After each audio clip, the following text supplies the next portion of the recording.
Good afternoon, everyone, and welcome to our little introduction today on basically navigating about in AutoCAD, coupled with that of some of the selection process that we need to make sure we understand. Now, we've already gotten a pretty good head start in terms of creating a multi-view drawing. What we're also going to have to come to a fundamental understanding of is how to best navigate about a drawing.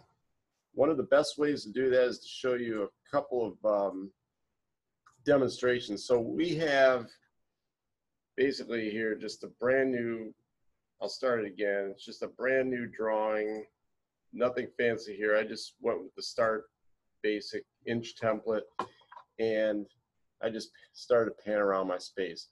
Before I get into the selection process or the navigating about the file, I wanted to show you one thing, and that is a couple of function keys that come up quite a bit. The F8 ortho command is one where when you're drawing about the model space, notice how if I want the drawing lines to cardinal in a 90-degree fashion, I put F8 on. If I don't, I toggle F8 off. Another one is F7. F7 will turn your grid on or off. Some people prefer it, some people do not.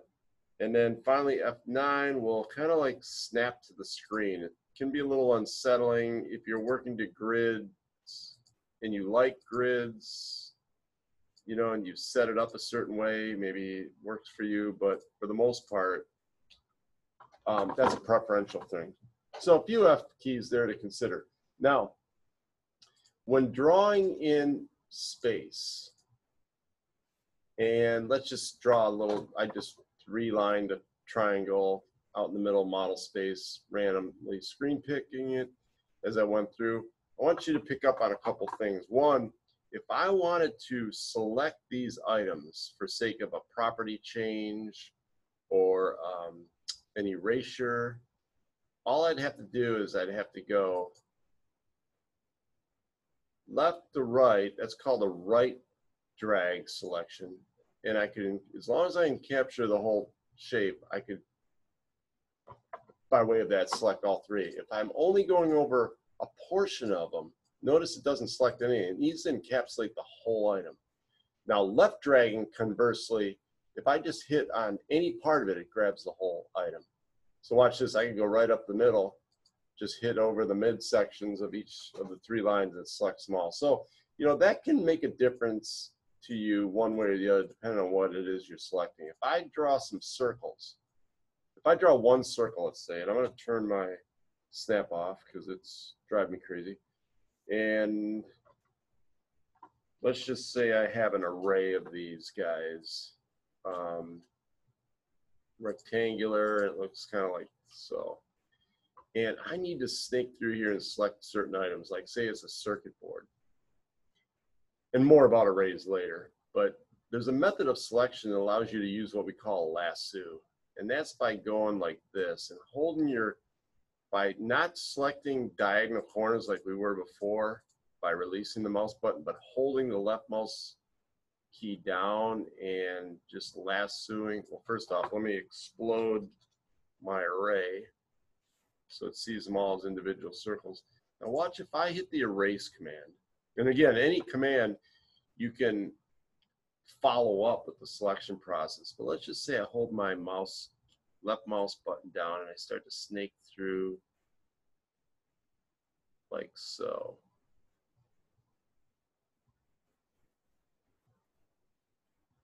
See how I'm able to select items without necessarily, see that? Without necessarily rectangling them. That's an option, the little lasso. It gives you an irregular selection shape process. You can also singly select any item, and that's just with the mouse, left mouse button select. A lot of this is intuitive because you've used other applications that make similar use of the mouse. Keep in mind that if you do select items like so, you want to hit the escape button to back out. Units.